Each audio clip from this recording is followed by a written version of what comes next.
Welcome, Blind Spot Insider. Thank you for submitting questions for this episode. Here are the responses to your questions.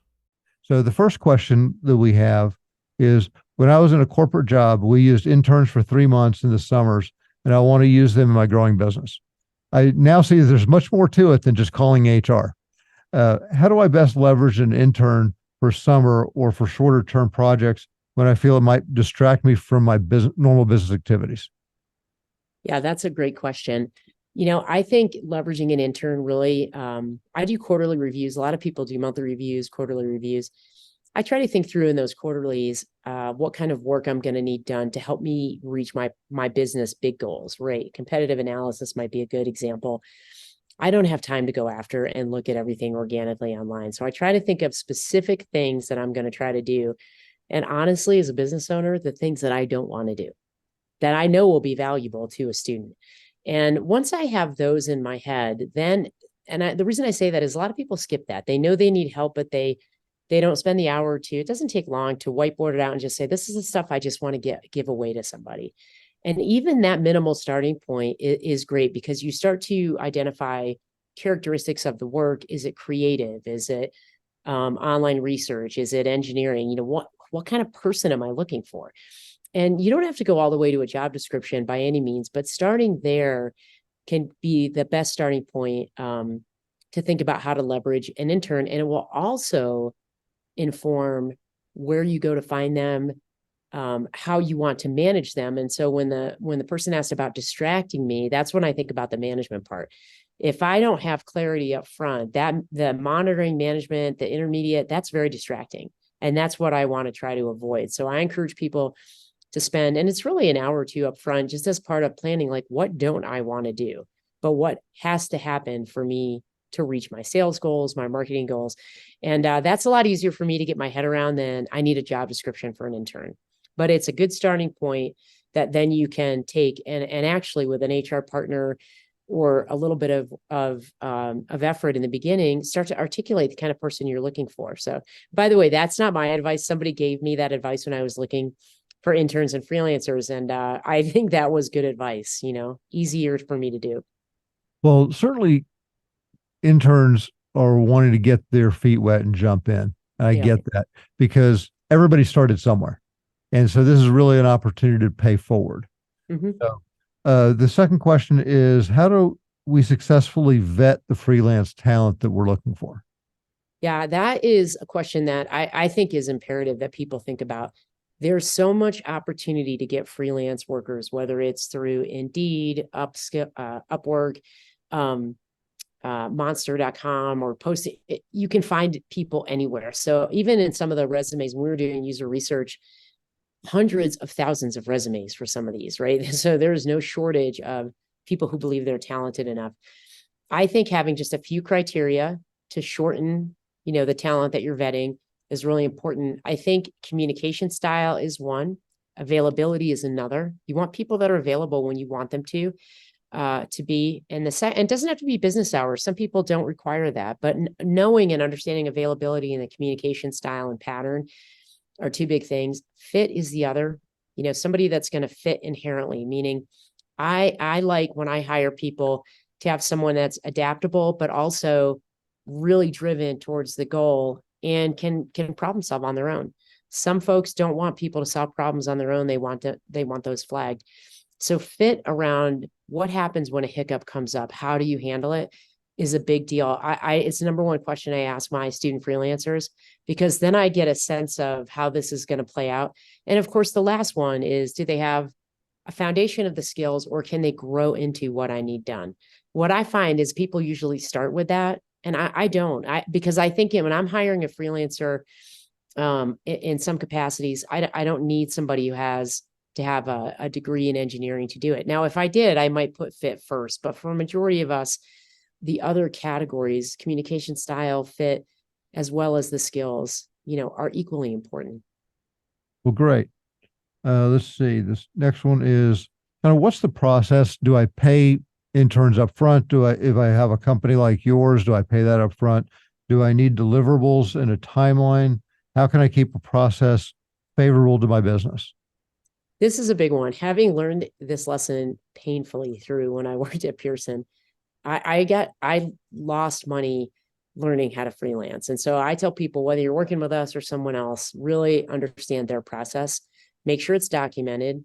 Shouldn't just be verbal. Things can change. Make sure it's documented and part of anything that you sign, because then you can hold them accountable to the work. And if something goes wrong, you can request the IP of the work to be done and not have to start over. Some companies require you to pay upfront. I don't encourage people to pay upfront unless it's under 2,500 or 5,000. We don't require people to pay upfront for anything more than that, because that's a big chunk of change, and there's a big risk that something wouldn't play out. So I like people who allow you to portion it out, 50% upfront, 50% as you go, or upon conclusion. I find most really good, talented freelancers and contractors, they'll do that for you because they understand risk, but a little bit up front says, hey, we want you to get started.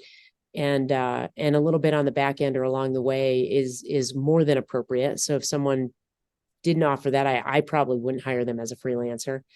I think deliverables and a timeline are key, because if something goes wrong and you don't have those, you're really at the mercy of somebody getting back to you and getting that. So I think having deliverables that are posted on your site or that come to you prevent you from having a headache down the road if something doesn't work out. I also think as part of that, keeping it favorable to the business is about making sure people sign an NDA and that they're not allowed to use any information or any brand of yours without your say so. I know that might sound a little bit, I don't want to say negative, but it's the practical side of freelancing that people don't want to talk about. It all sounds good, but then when things go wrong there, that's when you hear horror stories and headaches. And so, I call it evading risk, and as you would say, getting to victory.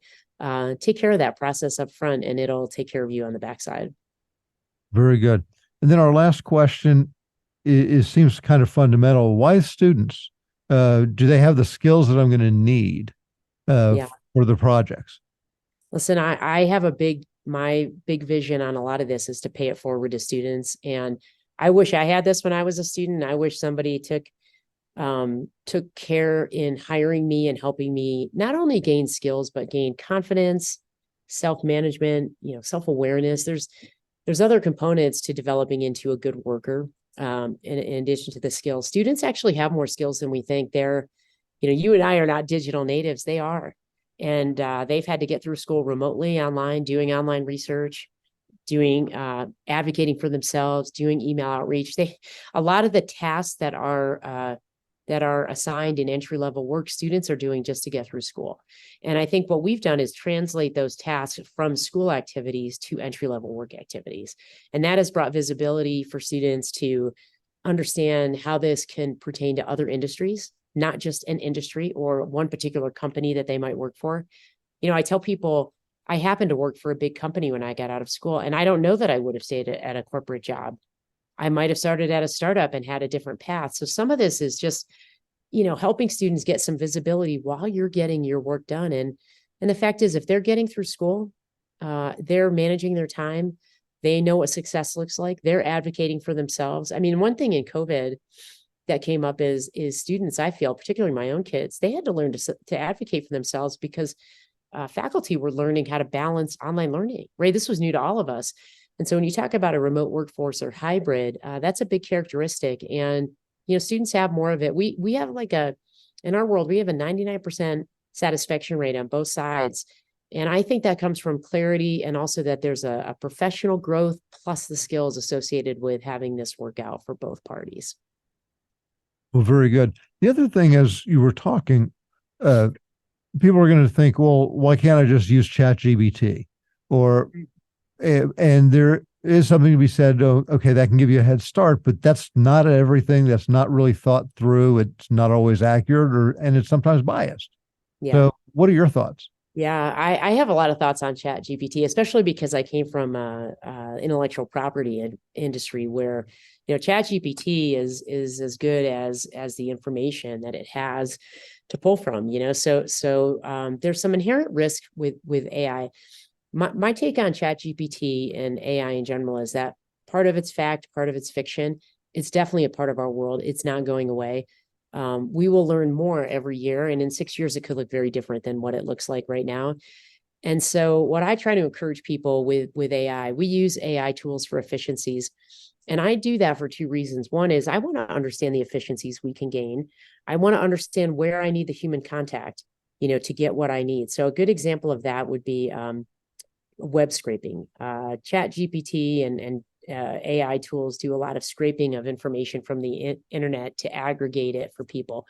But then ultimately, somebody's got to look at that and make sure it's the accurate portrayal of what they want, that it's factual, that it's sourced. I mean, and ChatGPT and AI right now can do some of that, but there's a human eye to that to give direction. So in many cases, AI will continue to get better and contribute. In some cases, and in many cases, it's only going to be as good as the people using it and sending it out to do the work for them. And so AI is here to stay. I think there's some inherent risks around intellectual property and where things are coming from and being able to leverage what ChatGPT. We already see that in education with students using it to write papers, but the same is true in businesses. And so I encourage people to have an eye of caution and to try it on their own, to try lower risk AI options in their business and see. And, having done that firsthand, there's times I use it and I'm like, wow, this is amazing. And I really dig in. And sometimes I say, no dice, that's just not going to work for me. So sometimes a little firsthand knowledge, but it's also a good thing to have an intern. Hey, can you help me systemize this? Here are a few tools that are out there. I want to see if this can help me. I've done that with interns. And in fact, I used a program to do web scraping and some of it worked and some of it didn't. So I think it's here, it's coming. We're trying to train students on some of these tools so they have more efficiencies. I would also say it sounds good and it could help, but it could be just another part of the process. And, as a small business myself, efficiencies in the process are the most impactful thing I can do for success on a daily basis. Sure. Yeah. Well, thank you for answering questions for our blind spot insiders that can be found for them, not on the regular podcast, but on our website. So they can listen to it over and over again and share with their teams. So thank you for that. Yeah, appreciate that. Questions. Good questions. Hope this was insightful. If you have a friend or associate that would benefit from hearing these responses, please have them sign up to become a blind spot insider. We appreciate you being on this journey with us to create more I've Got This victories.